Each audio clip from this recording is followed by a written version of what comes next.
पंजाब के एक गांव में हैप्पी अपनी पत्नी हरप्रीत के साथ रहता था और लोगों को दूध दही पहुंचाने का काम किया करता था। पूरे गांव में हैप्पी की तरह ताजा और शुद्ध दूध कोई भी नहीं बेचता था। इसी वजह से अन्य दूध वाले उससे चलते थे। उनमें से एक था प्रवीण। उस हैप्पी के बच्चे का कुछ करना पड़ेगा, वरना हमसे भी ज्यादा गाय उसके पास हो जाएगी। और नहीं तो क्या, कल का आया हुआ लड़का और उसके पास हमसे ज्यादा जमीनें हैं, पैसे भी ज्यादा कमा रहा है वो, और खेती बाड़ी भी जोरों शोरों से कर रहा है। ज्यादा दिन नहीं, बस कुछ ही दिनों की बात है, तब मजा आएगा। लेकिन आप करेंगे क्या? हैप्पी पूरे गांव में मशहूर किस लिए है? अपने दूध और मिठाइयों के लिए ही ना। उसके दूध और उसके दूध वाली हर चीज में मैं केमिकल की मिलावट कर दूंगा। अब मजा आएगा। बड़ा उड़ रहा था, ये है उसकी असली जगह। अब इसकी अकल ठिकाने आएगी। आ जाओ, दूध ले लो, दूध ले लो। क्यों हैप्पी भाई, किद्दा आज दूध लेकर फिर निकल लिए तुसी? जाते जाते मुझे भी देकर जाओ। ओए मैं क्या परजाई जी, ये लो पूरे 2 लीटर। आज का दूध ज्यादा ताजा लग रहा है, क्या खास बात है इनमें? जी बस अभी अपने गौशाला से दूध कर लाया हूँ, ताजे तो होंगे ही ना। ऐसे ही हैप्पी गांव के हर कोने में दूध और दही लेकर चला जाता है उन्हें बेचने। मिलावट का दूध होने के कारण गांव के कुछ बूढ़े और बच्चे बीमार हो जाते हैं। सारे गांव वाले ये शिकायत कर सरपंच के पास पहुंचते हैं और उन्हें सारी समस्या बताते हैं। सब बच्चे बूढ़े बीमार हैं, लेकिन ऐसी कौन सी बात हो गई कि सारे एक साथ बीमार हो गए? कहीं हमारे गांव में कोई बीमारी तो नहीं फैली? अगर ऐसा हुआ तो दिक्कतें बढ़ जाएंगी। कोई बीमारी शिमारी तो नहीं हो गई ना पिंड विच? अरे इन सब से पूछो तो इन्होंने खाया क्या है? दसो जी, उससे पता चल जाएगा कि क्या हुआ है। क्या खाया है बताओ भाई। तब एक बच्चा उनमें से कहता है, मम्मा ने मुझे दूध पिलाया था, तब से ही मेरा पेट बहुत ज्यादा दर्द हो रहा है। मैंने भी सवेरे दूध ही पिया था, मानो मेरी हालत तो ऐसी है जैसे मेरे प्राण निकल गए हों। सबने दूध पिया है। ये दूध कहाँ से खरीदा था? हैप्पी के यहाँ से या प्रवीण के? तब प्रवीण गांव वालों के बीच में से सामने आया और कहने लगा, मैं इस गांव में दूध बेचता ही नहीं, मैं हमेशा दूसरे गांव में बेचता हूँ। ये बात भी सच है, जाकर हैप्पी को बुला कर लाओ। गांव वालों को हानि पहुंचाने के जुर्म में उसे मैं कड़ी से कड़ी सजा दूंगा।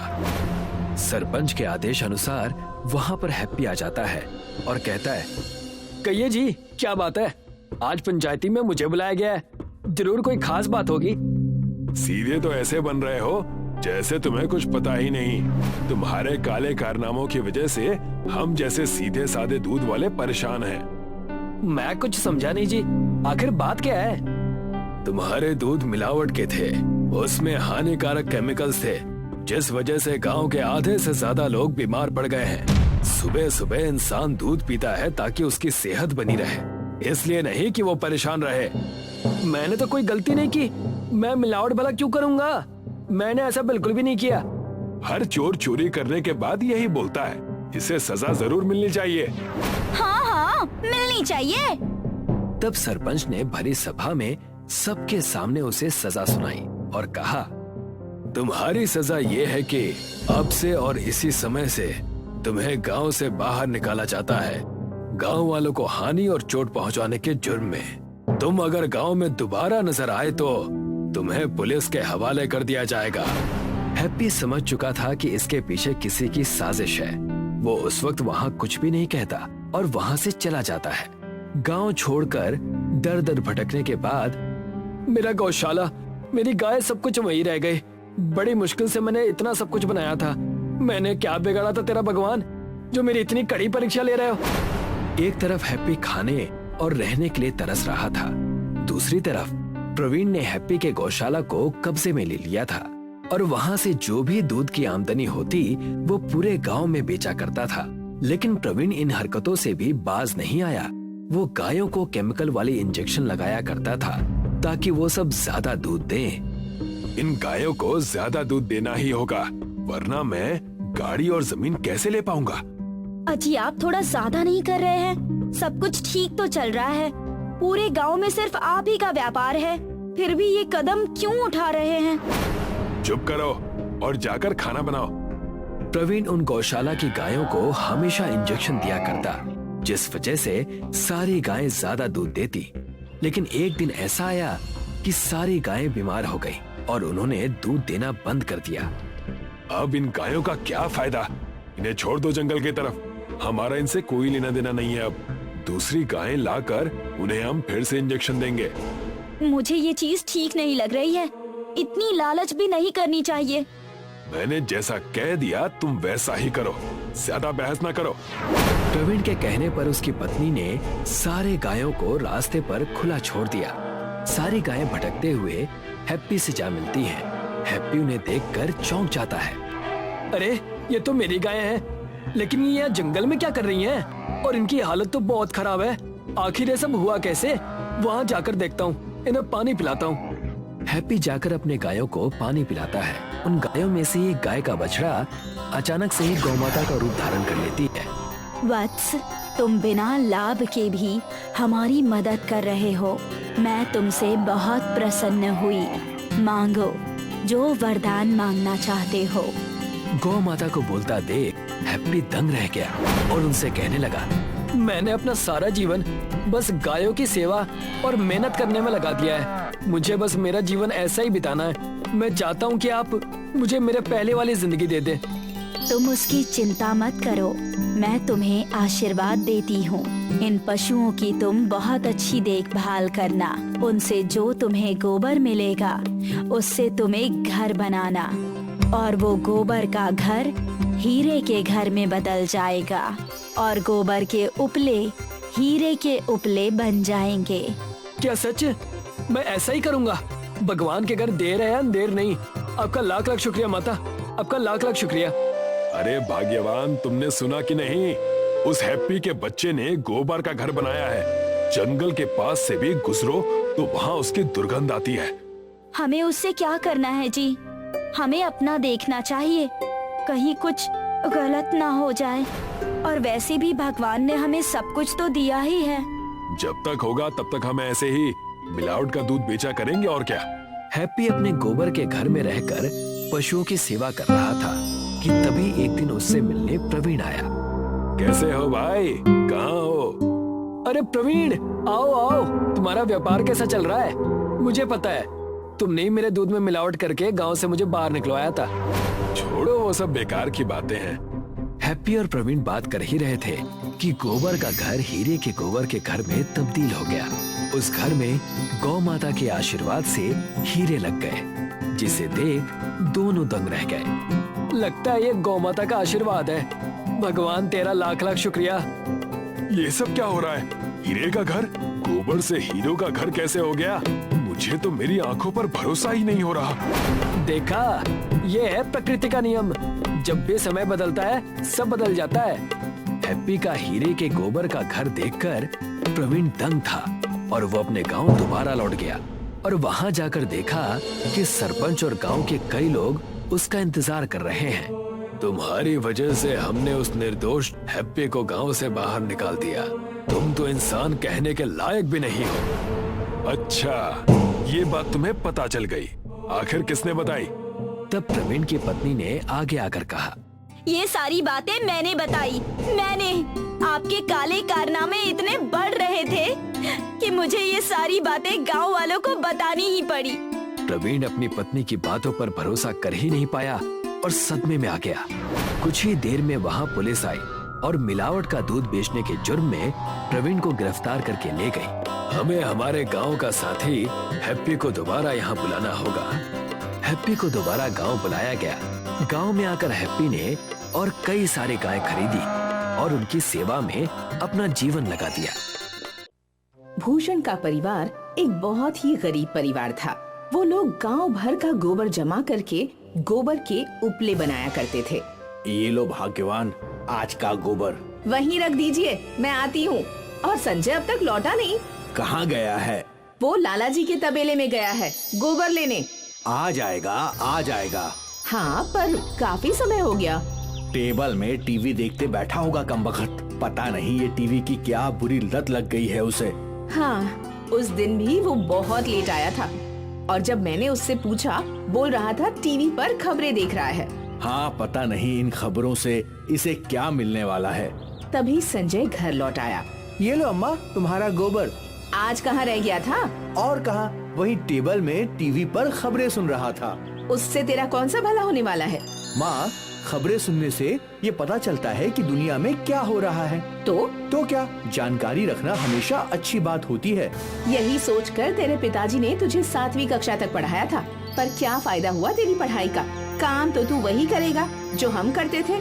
अब अम्मा, मुझे बेहतर काम मिलेगा तो मैं कर ही लूँगा। इसी उम्मीद में जी रहे हैं हम कि एक दिन तू बहुत अच्छा काम करेगा, बहुत पैसे कमाएगा और गांव वाले तेरी वाह वाह करेंगे। ये सब जरूर होगा अम्मा। अब मुझे बहुत भूख लगी है, रोटी खिला दे। हाँ हाँ, चल हाथ धो ले। वैसे तो भूषण का परिवार गरीब था, पर वो लोग बहुत खुश थे क्योंकि वो संतुष्ट थे। अम्मा, एक दिन मैं तेरे लिए बनारसी साड़ी खरीदूंगा। बड़ा आया बनारसी साड़ी खरीदने वाला। यहाँ तुझे तेरे लिए नई कमीज नहीं खरीदी जा रही और मेरे लिए साड़ी खरीदेगा। अम्मा, तुम देख लेना, मैं सब कुछ जरूर करूँगा। हाँ, बिल्कुल करोगे, आखिर मेरे बेटे हो। फिर एक दिन की बात है, संजय लाला जी के तबेले में टीवी पर खबरें देख रहा था। हमारे राज्य में एक नई कंपनी उभर रही है, गोबर गैस प्लांट बनाने वाली कंपनी। इस कंपनी की मशीन से आप गोबर से नेचुरल गैस बना सकते हो और इस नेचुरल गैस से बिजली उत्पन्न हो सकती है। इस कंपनी का उद्देश्य है कि गांव-गांव उज्जवल हो। अरे वाह, गोबर की बिजली, ये तो पहली बार सुना है। संजय रास्ते भर सोचता रहा। अगर हम लोग गोबर से बिजली बनाएं तो बहुत जल्दी हम लोग बहुत ज्यादा पैसे कमा लेंगे। हमारा मुनाफा ही मुनाफा होगा। पर माँ बाबा को ये सब समझाऊं कैसे? लेकिन समझाना तो पड़ेगा ही। संजय अपने घर पहुँचा। अम्मा, बाबा, मुझे बहुत बड़ी बात पता चली है। वो क्या? वो ये कि हम गोबर से बिजली बना सकते हैं। अरे कुछ भी। सच में बाबा, शहर में एक ऐसी कंपनी है जो ऐसी मशीन बेच रही है जिससे गोबर से बिजली बनती है। वो लोग उल्लू बना रहे होंगे। नहीं माँ, ये विज्ञान है और इस मशीन को खरीदने के लिए सरकार भी लोन दे रही है, क्योंकि सरकार का उद्देश्य है कि गांव-गांव उज्जवल हो। वो सब ठीक है, पर इससे हमें क्या? बाबा, हम इस गोबर की बिजली बनाकर गांव वालों को बेचेंगे और बहुत सारे पैसे कमाएंगे। क्या सच में ऐसा हो सकता है? हाँ माँ, बिल्कुल। हमें बस शहर की उस कंपनी में जाकर पता करना होगा। ठीक है, कल हम तीनों शहर चलते हैं। ये हुई ना बात। संजय खुश था कि कम से कम उसके अम्मा बाबा गोबर प्लांट को देखने के लिए तैयार थे। अगले दिन वो लोग एक कंपनी में पहुँचे, जहाँ एक सेल्समैन ने उन लोगों को सारी तकनीक अच्छे से बताई। ये तो बहुत आसान है, हमें बस गोबर डालना है। जी बिल्कुल, हमारी कंपनी आपको ये प्लांट पूरी तरीके से लगवा कर देगी। और इस मशीन का दाम क्या होगा? वैसे तो ये 20,000 की है, पर सरकार आपको इस मशीन पर लोन देती है। आपको बस हर महीने इसकी किश्त भरनी होगी। संजय उत्सुकता से अपने अम्मा बाबा की ओर देखता रहा। ठीक है, हम ये मशीन खरीदेंगे। कब तक ये मशीन हमारे घर लग जाएगी? 2-3 दिनों के अंदर। ठीक है। सेल्समैन ने भूषण से एग्रीमेंट साइन करवा लिया। संजय बहुत खुश था। वो तीनों घर लौटे। अम्मा, तैयार हो जा, तेरी बनारसी साड़ी बहुत जल्द आने वाली है। तेरे मुंह में घी शक्कर मेरे लाडले। कितना अच्छा होगा ना जब हम बिजली बनाकर बेचेंगे। हाँ बाबा, हम अच्छे पैसे भी कमाएंगे। और फिर मैं तेरी शादी भी बड़ी धूमधाम से करूंगी। अभी उसके लिए समय है माँ। तीनों बहुत खुश थे और उत्सुक भी।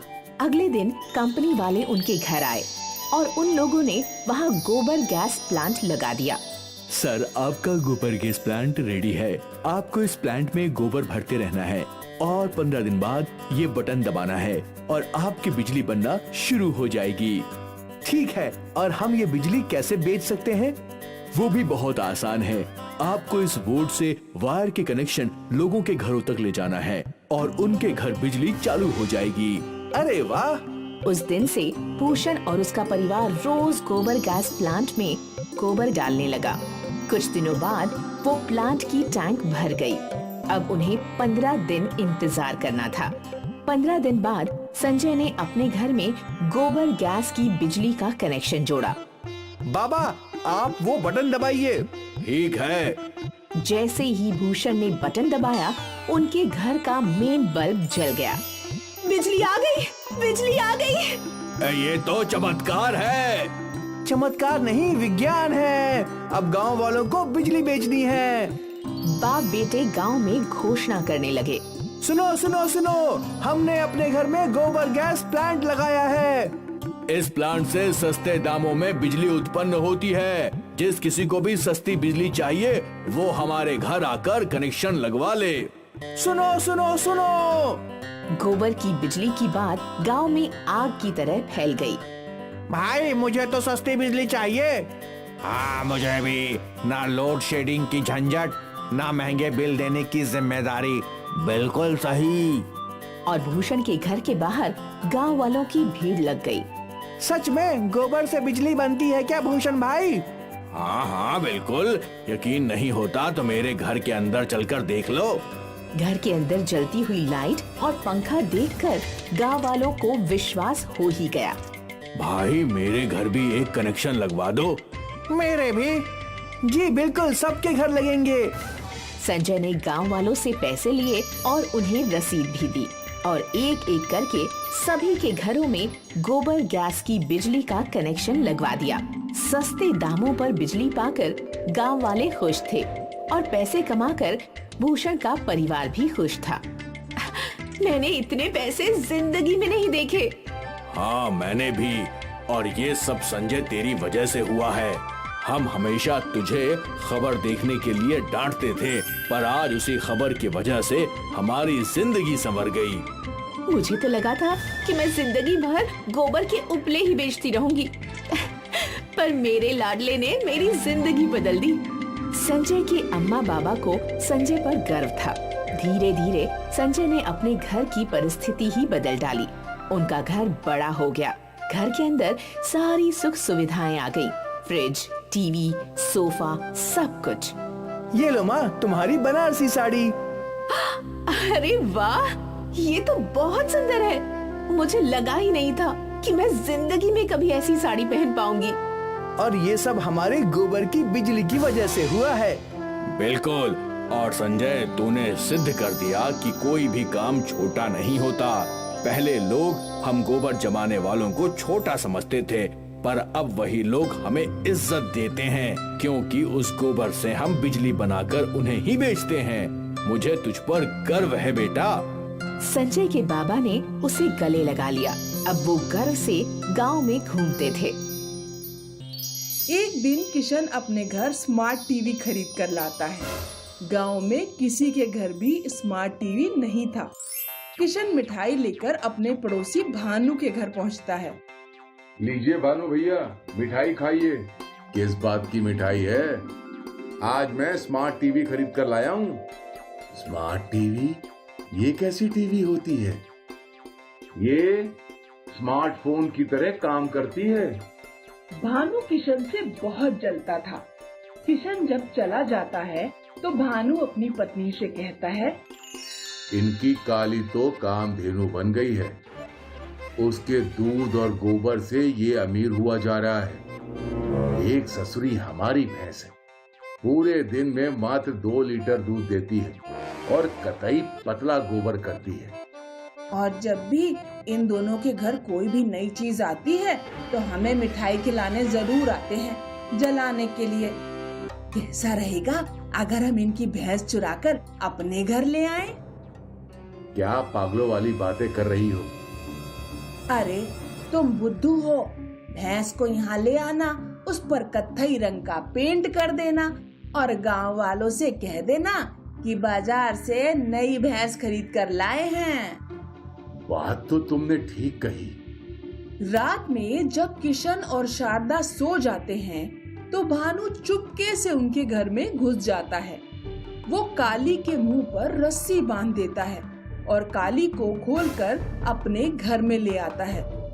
घर आकर वो काली पर ब्राउन पेंट कर देता है और सो जाता है। अगले दिन जब किशन और शारदा सोकर उठते हैं तो वो देखते हैं कि काली गायब है। हे भगवान, ये काली कहाँ चली गई? बेचारे किशन और शारदा अपने पड़ोसियों पर बिल्कुल शक नहीं करते और गांव भर में अपनी भैंस को ढूंढते रहते हैं। पूरे गांव में जब काली नहीं मिलती तो बेचारे जंगल में बैठकर रोने लगते हैं। उस दिन दोनों खाना भी नहीं खाते। पता नहीं बेचारी काली किस हाल में होगी। तभी किशन देखता है कि जंगल में एक भैंस खड़ी है। किशन और शारदा उसके पास जाते हैं। ये तो हमारी काली नहीं है।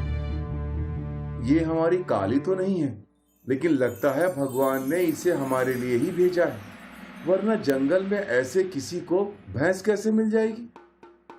किशन और शारदा उस भैंस को अपने घर ले आते हैं। अगले दिन शारदा सोकर उठती है तो अपनी नई भैंस के गोबर से कंडे थोपने लगती है। गोबर में उसे एक सोने का बिस्किट मिलता है। अजी सुनते हो? देखो गोबर में ये क्या मिला है? सोने का बिस्किट? ये भैंस के पेट में कैसे आया? अगले दिन जब भैंस गोबर करती है तो उसमें एक और सोने का बिस्किट मिलता है। लगता है ये भैंस रोजाना गोबर के साथ एक सोने का बिस्किट हकती है। किशन और शारदा गोबर में सोना मिलने के कारण बहुत ही जल्द अमीर हो जाते हैं। वो एक बड़ा घर बनवा लेते हैं और कार भी खरीद लेते हैं।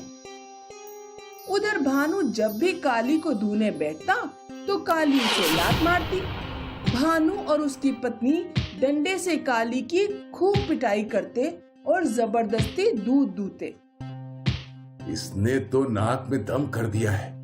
वहाँ इतने प्यार से दूध देती थी और यहाँ इतना नाटक करती है। किशन का तो इतना बड़ा घर बन गया और उन लोगों ने कार भी खरीद ली।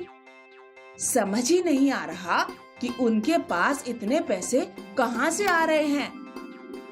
भानु रात में किशन के घर झांक कर देखता है और चुपके से किशन और उसकी पत्नी की बातें सुनने लगता है।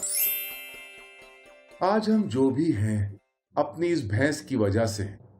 अगर ये रोज एक सोने का बिस्किट अपने गोबर में ना देती तो हम कभी अमीर ना हो पाते। अच्छा, लगता है इनकी नई भैंस के पेट में ढेर सारे सोने के बिस्किट हैं। किशन और उसकी पत्नी जब सो जाते हैं तो भानु रात में उनके घर में घुस जाता है और उस नई भैंस को भी खोलकर अपने घर ले आता है। भानु सोना पाने के लालच में भैंस का पेट चीर डालता है। भैंस के पेट में सोना नहीं पाता और भैंस मर जाती है।